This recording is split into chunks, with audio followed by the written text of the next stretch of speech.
គ្រប់នឹងជំរាបសួរប្រិយមិត្តពុកម៉ែបងប្អូនដែលនិយមតាមដានក៏ដូចជាចាំយកជាមួយនឹងដំរីឆ្នោតជារៀងរាល់ថ្ងៃបាទថ្ងៃនេះ admin វិលមកជួបប្រិយមិត្តពុកម៉ែបងប្អូនទាំងអស់គ្នាជាថ្មីហើយក៏បានពំនាំជាមួយនឹងដំរីបាទសម្រាប់បាទថ្ងៃថ្មីគឺយកដំរីសម្រាប់បាទថ្ងៃទី5ខែ8ឆ្នាំ2026ហើយតម្រុយនេះដែរពុកម៉ែបងប្អូនទាំងអស់គ្នាអាចយកទៅលេងបានទាំងម៉ោង4:30នាទីល្ងាចក៏ដូចជាម៉ោង6:30នាទីយប់អញ្ចឹងប្រិយមិត្តទាំងអស់គ្នាដែលទើបតែចូលមកក្នុង channel របស់ admin ថ្មីហើយចង់បានជាមួយនឹងតម្រុយដែលល្អក៏ដូចជាតម្រុយដែលគុណគូមកពិសេសប្រិយមិត្តទាំងអស់គ្នាកុំភ្លេចជួយចុច like ក៏ដូចជា subscribe ដើម្បីទទួលបាននៅតម្រុយច្បាស់ក៏ដូចជាវីដេអូមុនគេបាទដើម្បីទទួលបានតម្រុយល្អអញ្ចឹងសង្ឃឹមថាប្រិយមិត្តពុកម៉ែបងប្អូនទាំងអស់គ្នាត្រៀមបិទត្រៀមបិចក៏ដូចជាសិភៅបាទរួចរាល់សម្រាប់បាកត់ត្រាយកទៅលេងសម្រាប់បាទថ្ងៃស្អែកគឺតម្រុយថ្ងៃទី5អញ្ចឹងកុំឲ្យខាតពេលវេលាប្រិយមិត្តទាំងអស់គ្នាយូរយើងចូលមកការហៅជាមួយនឹងអាពីលេខសម្រាប់តម្រុយថ្ងៃស្អែកបាទសម្រាប់តម្រុយអាពីលេខយើងនៅថ្ងៃស្អែកបាទគឺយើងមាន22ពុកម៉ែបងប្អូនទាំងអស់គ្នាបាទគឺខ្ទង់ដំបងបាទ22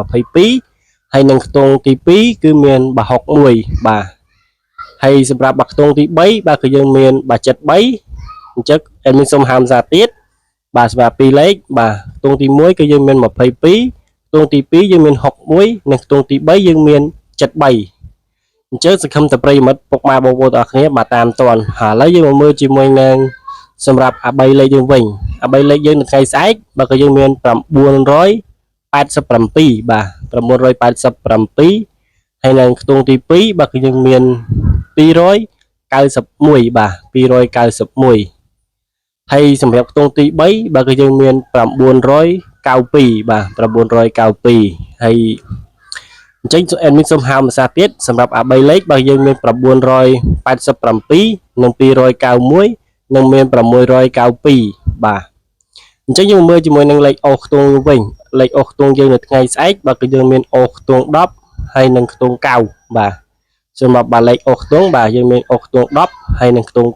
9ហើយសម្រាប់តម្រុយថ្ងៃថ្មីនេះគឺយើងមានតែប៉ុណ្្នឹងទេសង្ឃឹមតែប្រិយមិត្តពុកម៉ែបងប្អូនដែល